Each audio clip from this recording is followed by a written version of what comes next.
आज हम एक पार्ट पिकअप करने जा रहे हैं और हम एक टॉपिक पिकअप करेंगे। उस टॉपिक का नाम है रिफ्लेक्शन ऑफ साउंड। आपने अपनी प्रीवियस छोटी क्लासेस के अंदर ना लाइट की रिफ्लेक्शन पढ़ी होगी, उससे बहुत ज्यादा मैच करता है ये रिफ्लेक्शन ऑफ साउंड। वहीं से ही कुछ बातें पिकअप हैं। आप अगर उनको रिलेट करके समझोगे तो ये टॉपिक बड़ा इजीली समझ में आ जाता है। ध्यान से फोकस होकर सुनना, ये क्या चीज है, ध्यान से सुनना।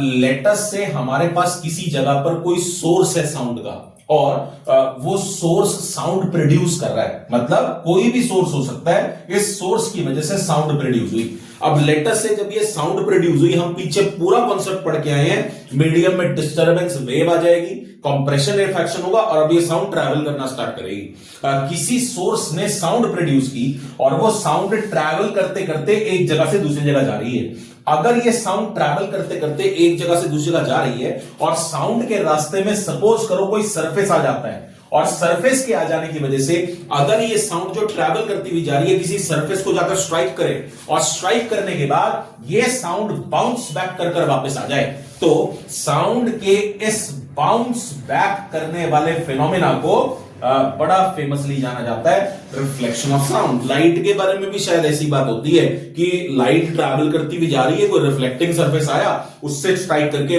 लाइट बाउंस बैक कर गई। वही सेम डेफिनेशन रिलेट होती है रिफ्लेक्शन ऑफ साउंड के अंदर। एक सोर्स ने साउंड प्रोड्यूस की और साउंड प्रोड्यूस करते करते करते ये साउंड ट्रैवल करना स्टार्ट की, मतलब प्रोपगेशन हुआ, कंप्रेशन रिफ्लेक्शन, ट्रैवल करते करते ये साउंड किसी सरफेस से स्ट्राइक कर जाती है और स्ट्राइक करने के बाद वहां से बाउंस बैक कर वापस आ जाती है। तो इस बाउंसिंग बैक वाले फिनोमेना को रिफ्लेक्शन ऑफ साउंड के नाम से जाना जाता है। आप इसे रिलेट भी कर सकते हो। अगर मैं माउथ से यहां पर साउंड एमिट कर रहा हूं तो हो क्या रहा है, मेरे माउथ से निकलने वाली जितनी भी साउंड है वो अलग अलग डायरेक्शंस में ट्रैवल करती हुई जा रही है और यहां पर बहुत सारे ऐसे सरफेस हैं जिससे साउंड टकराकर वापस आ जाती है। तो यहां पर बहुत सारी जगहों पर साउंड जा रही है, मैं एक सोर्स हो गया, साउंड ट्रैवल करती हुई जा रही है और सरफेस से टकराने के बाद बाउंस बैक कर वापस आ रही है। मतलब यहां पर भी एक फिनोमेना देखने को मिल रहा है और उस फिनोमेना को क्या बोला गया, that is reflection of sound. जब रिफ्लेक्शन ऑफ साउंड की बात होती है तो रिफ्लेक्शन ऑफ साउंड के अंदर डेफिनेशन समझने के बाद कुछ छोटी छोटी टर्म्स आती हैं जो कभी कभी हमसे एग्जाम में पूछ ली जाती हैं।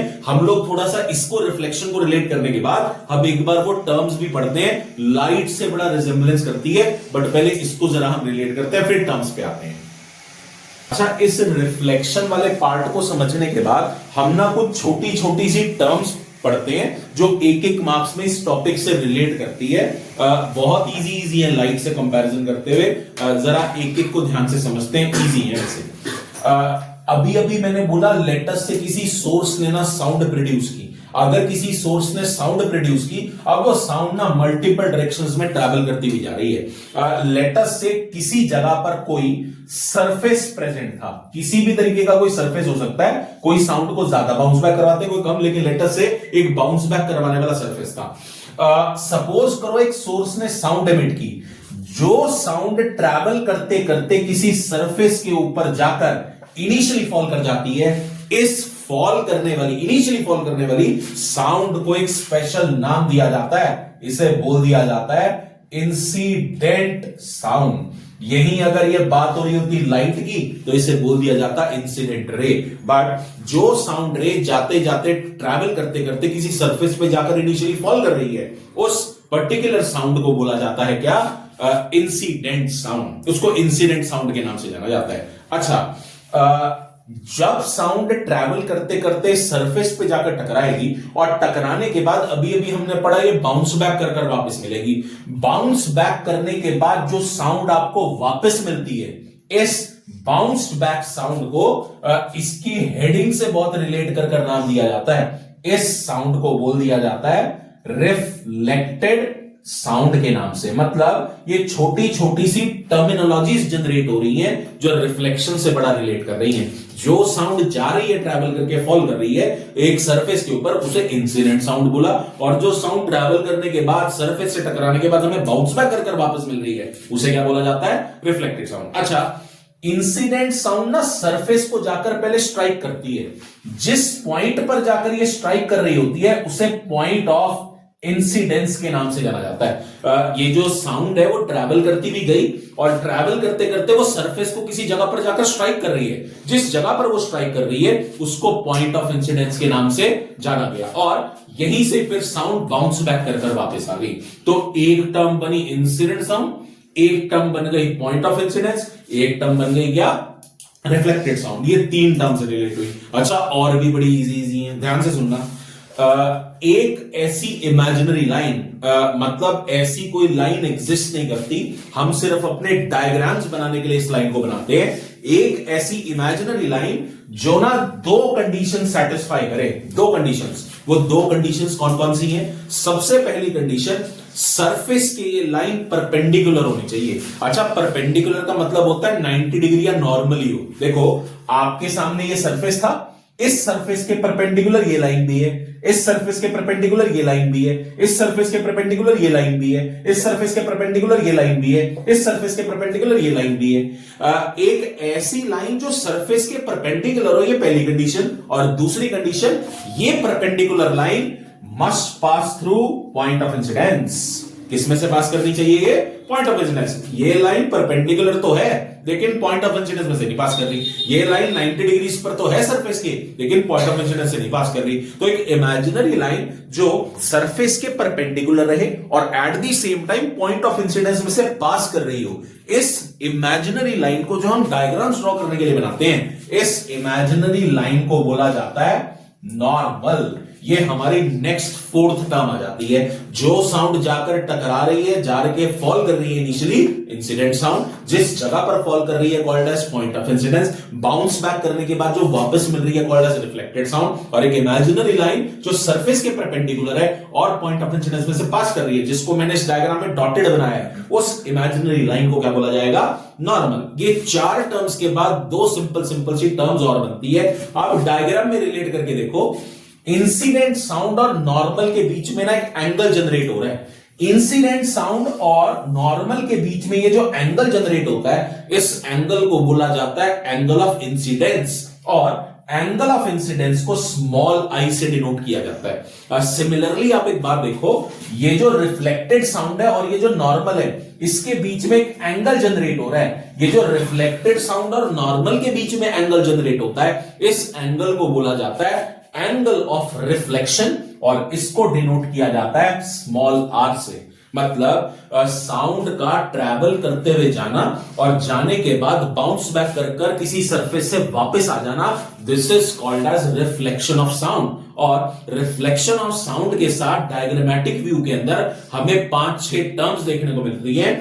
जो साउंड इनिशियली जाकर फॉल कर रही है कॉल्ड एज इंसिडेंट साउंड। जिस पॉइंट पर वो जाकर फॉल कर रही है called as point of incidence. जो साउंड बाउंस बैक करने के बाद वापस मिलती है कॉल्ड एज रिफ्लेक्टेड साउंड। एक इमेजिनरी लाइन जो दो कंडीशन सेटिस्फाई कर रही है, सरफेस के परपेंडिकुलर है और पॉइंट ऑफ इंसिडेंस में से पास कर रही है, कॉल्ड एज नॉर्मल।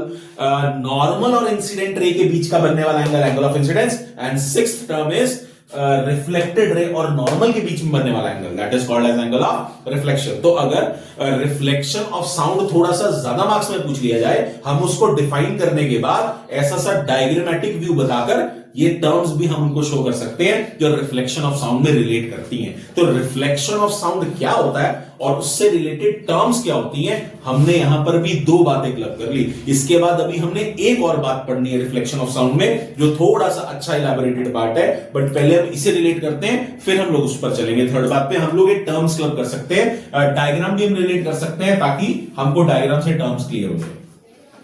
वेरी अच्छा, साउंड का रिफ्लेक्शन फिनोमिना क्या है और उससे रिलेटेड टर्म्स पढ़ने के बाद जो 6 टर्म्स हमारे पास बनी, हम लोग अपने एक नए पार्ट पे चलते हैं जो इसी टॉपिक से रिलेट करता है।